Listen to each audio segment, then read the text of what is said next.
There's a lot going on. There's curfew, day and night curfew. People have no access to hospital. Children are not being able to go to school. All businesses are shut. Attendance in government offices is minimal. There's no public transport. The few buses that are plying on the roads are for cosmetic purposes.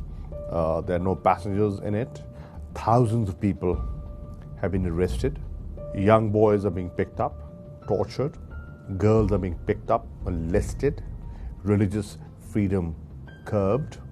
People can't go for their Friday prayers. All kinds of excesses are taking place. And there's a lot of rage. The youth is angry and there's uncertainty. Families that are divided have no idea what's happening.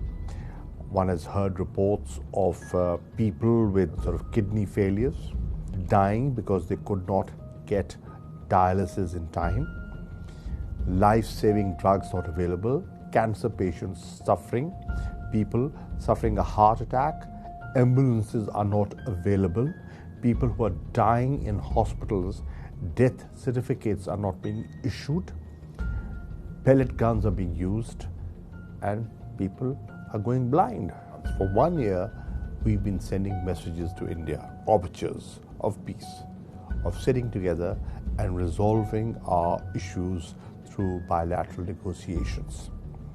India did not respond. I think we've come to the conclusion after 1 year of continuously trying that it is pointless. After these actions, I do not see any bilateral movement. The only way this issue can be resolved is through third-party facilitation. President Trump can play a role.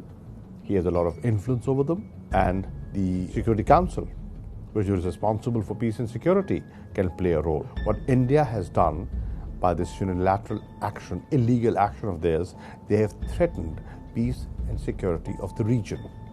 Two nuclearly armed states, face to face, eyeball to eyeball, that's a very dangerous situation.